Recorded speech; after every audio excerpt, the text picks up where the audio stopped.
Have you ever had a moment of pure emotional overwhelm? Maybe you were stuck in traffic, late for a meeting, and felt that familiar heat of stress and anxiety rising in your chest, or your partner made an offhand comment, and you snapped back with a sharpness that surprised even you. Later, the overthinking begins. You replay the moment, cringing. You think, I know better. Why did I let that get to me? Sound familiar? You might even blame the traffic, your boss, your partner, anyone but the person who was actually in the driver's seat of your emotions. If you've ever felt that your reactions are running you, rather than you running your reactions, if you feel like a puppet on the strings of your own anger, anxiety, or frustration, then please know this.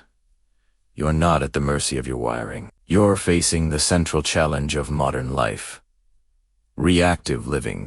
We're told to be more emotionally intelligent, but nobody gives us the manual for mental fitness. We think it's about being nice or positive all the time. But here's the twist.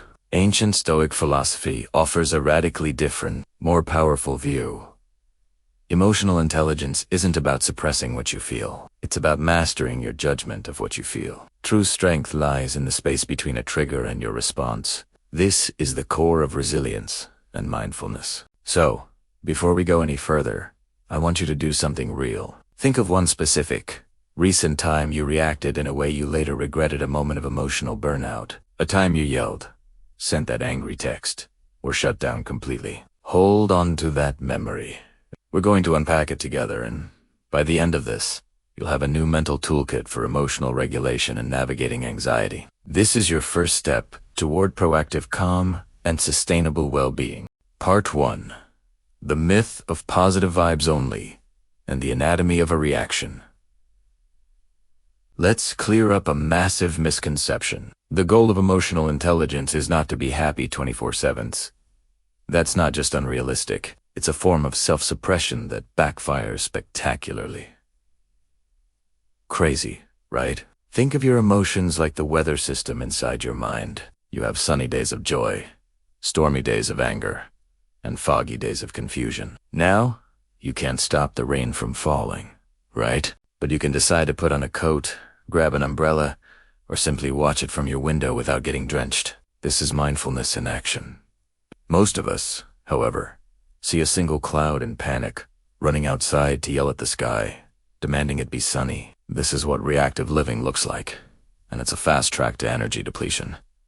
Here's where it gets interesting. Let's break down what actually happens in your brain during that reactive moment. It's a three-part chain reaction. First, the trigger, the external event, the critical email, the traffic jam. Second, the interpretation, your brain's instantaneous, often subconscious, story about that event. This is a personal attack, or my whole day is ruined. Third, the reaction, the emotional and physical response: rage, anxiety, shutting down based entirely on that interpretation. The first cost of this reactivity is what I call the second storm.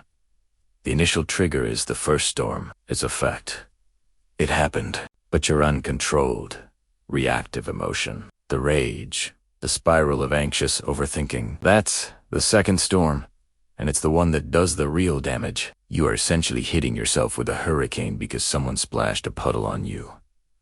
This is a classic self-sabotage loop. I have a challenge for you this week. It's a simple but profound act of self-awareness. The next time you feel a strong negative emotion, anger, jealousy, deep frustration, I want you to try this. Stop. Take one deep breath. Place a hand on your heart and silently name the emotion. Just say, this is anger, or this is anxiety. Don't judge it. Don't try to make it go away. Just label it. This simple act of emotional awareness creates a critical inch of space. It's the difference between being the storm and observing the storm. This is your foundational stress management tool. The second, more insidious cost. It erodes your personal power in your relationships. When you are reactive, you are handing the remote control to your inner peace over to everyone and everything else. Your coworker controls your mood. The traffic controls your morning. The algorithm controls your anxiety. The Stoic philosopher Epictetus, a man who was literally enslaved, gave us the ultimate key to freedom. It's not what happens to you, but how you react to it that matters. He understood that while we can't control external events, we have absolute sovereignty over our internal narrative and responses. So here's a crucial question to sit with. In this moment of conflict, do I want to be right, or do I want to be at peace? The reactive part of you screams to be right, to win, to prove a point. The emotionally intelligent, stoic part of you chooses inner peace, to protect your energy, and to respond in a way you won't regret tomorrow. This is the essence of mental toughness. Part 2. Your emotional architecture. The pause and the pivot. Alright, so we've diagnosed the problem. Now, let's build your practical, actionable framework for emotional mastery. This is where we move from being hijacked by our emotions to becoming the architect of our responses. Here's where it gets interesting. It all starts with reclaiming a single, powerful skill. The pause. I can feel the skepticism. Just take a breath. That's it. But now, here's the twist. The pause is not passive. It is the most powerful, proactive step you can take in your personal growth. It is you declaring, with silent authority, my lower brain is screaming for a reaction, but my higher mind is now in charge. This isn't woo-woo. This is neurobiology. You are consciously activating your prefrontal cortex to manage your amygdala's alarm bell. This is energy protection at its most fundamental level. Let's use a modern metaphor. Think of your reactive mind like a social media app with push notifications. Every trigger is a ping, a demand for your immediate attention and reaction. Emotional mastery is about going into your settings and turning off those notifications. You still see the messages, but you choose when and how to engage with them. You are no longer a slave to the ping. This is digital wellness for your mind. Let me give you a real-world, modern life example. You've just presented an idea in a meeting. A colleague immediately criticizes it, pointing out a flaw in front of everyone. The old, reactive, you would feel a hot flush of shame and anger. A classic stress response. You might fire back a defensive comment, undermine their point, or shut down for the rest of the meeting. The new, stoically intelligent you practices the pause and pivot. Pause. You feel the heat. Instead of speaking, you consciously take a slow breath.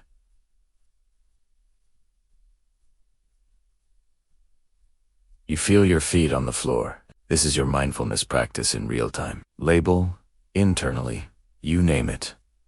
This is embarrassment and defensiveness. Emotional awareness. Pivot. You shift from emotion to curiosity. You look at your colleague and say, "That's an interesting point. Can you help me understand your concern a bit more? I want to make sure we get this right." Let's break down why this is a masterpiece of emotional intelligence and boundary setting. You de-escalated. You didn't add fuel to the fire. You lowered the temperature for everyone. You retained power. You looked calm, collected, and open-minded. Even if you were churning inside, this is self-mastery. You gained value. You turned a criticism into a potential source of information. You might even improve your idea. This isn't about being a robot. It's about being a leader of your own inner state. To truly build this muscle, we need to practice off the field. I call this the emotional autopsy. It's a 5-minute journaling exercise you do after an emotional reaction, not during. Here's how it works. Tonight, think back to that reactive moment you recalled at the start of the video. Grab a notebook and answer these 3 questions. The trigger. What exactly happened? Just the facts. My colleague said, "This part of your idea won't work." The story I told myself. What was my interpretation? They think I'm incompetent. They're trying to embarrass me. My response. How did I feel and act? Felt hot, angry, and defensive. I snapped back with a sarcastic comment.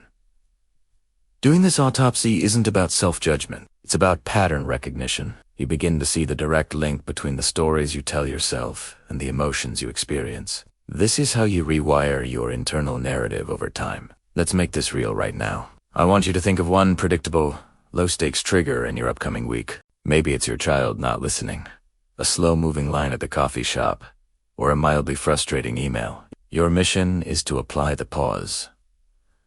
Just once.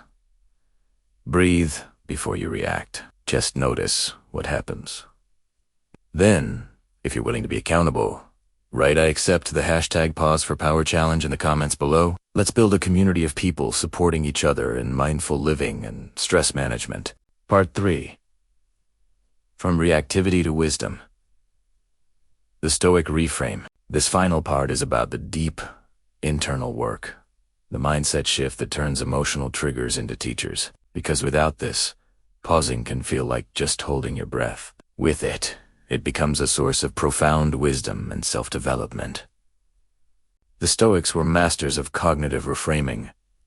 They believe that people are disturbed not by things, but by the views which they take of them. Your power doesn't lie in stopping the trigger. It lies in changing your judgment about the trigger.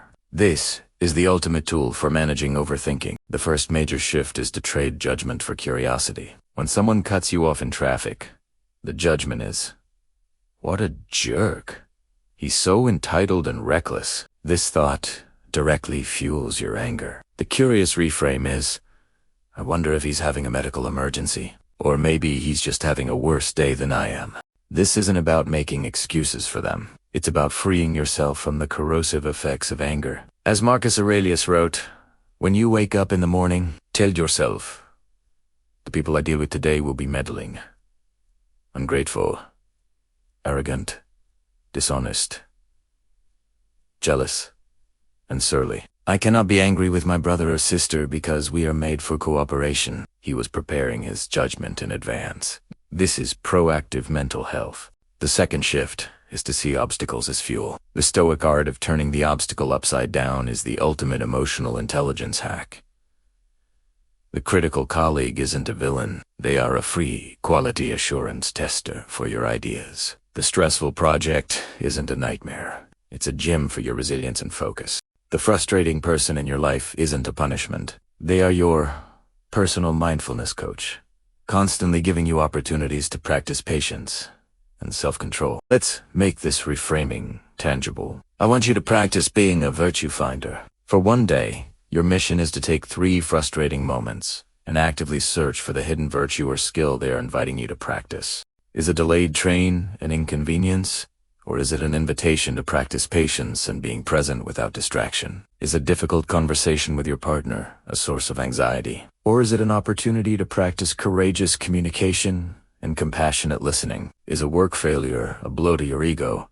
Or is it a masterclass in humility and a data-gathering mission for future success? When you start to see life this way, nothing is wasted. Every moment becomes part of your training. This is how you build an unshakable character. I want you to ask yourself a serious, potentially life-altering question. If you weren't constantly draining your energy on reactive outbursts and internal emotional storms, what could you build with that focus? What goal for your personal growth could you achieve? Maybe it's the patience to have a deeper connection with your child. Maybe it's the mental clarity to solve a complex problem at work. Maybe it's simply the consistent inner peace to enjoy your morning coffee without the background hum of anxiety. That vision, that calm, focused, effective version of you, that is your motivation. That is your why. Mastering your emotions isn't about suppressing yourself. It's about saying yes to that person. This is the heart of authentic self-care. Conclusion, an invitation to your proactive life. So, let's bring it all home. Building your emotional intelligence with Stoicism isn't about becoming emotionless. It's the opposite. It's about developing a rich, full relationship with your entire emotional spectrum, so you can use your feelings as data, not directives. It's about moving from being a passenger in the car of your life, screaming at every bump, to being the calm, skilled driver, navigating any road condition. This is your path to sustainable well-being. Your journey starts with a single, conscious step. First, acknowledge the trigger. Use the name it, tame it technique for emotional awareness. Second, practice the pause. Start small with the hashtag pause for power challenge. Build that muscle between stimulus and response. Third, conduct an autopsy. Use the journaling exercise to learn your patterns. Fourth, become a virtue finder. Reframe daily obstacles as training. But this isn't the end of our conversation. It's the beginning of yours. True growth happens in community. So, I have 2 final questions for you, and I am genuinely curious to hear your answers in the comments. What is your most common reactivity trigger? Is it feeling disrespected? Not being in control? A specific person's behavior? Which of the tools from today? The pause, the emotional autopsy, or the virtue finder? Are you most excited to try first? Sharing this makes it real. Your experience is valuable, and it will undoubtedly help someone else listening feel less alone in their struggle with overthinking and stress. If this conversation resonated with you and you're ready to take back control of your inner world and build a life of purpose and peace, here's how you can take the next step. Hit that like button. It tells the algorithm that this is meaningful content about mental fitness and resilience. Subscribe to the channel if you want more practical guides on Stoic living, modern stress management, and mastering your mind. I'd be honored to have you here. Share this with one person you care about. Maybe it's that friend who is also struggling with their temper or anxiety. Send it to them with the message. This gave me a new perspective on self-care. Thought you might appreciate it. Thank you for investing this time in your inner world. Remember, the space between a trigger and your response is where your freedom lives. It's not just a phrase, it's your birthright. So go and claim it. Your future self will thank you for it. I'll see you in the next one.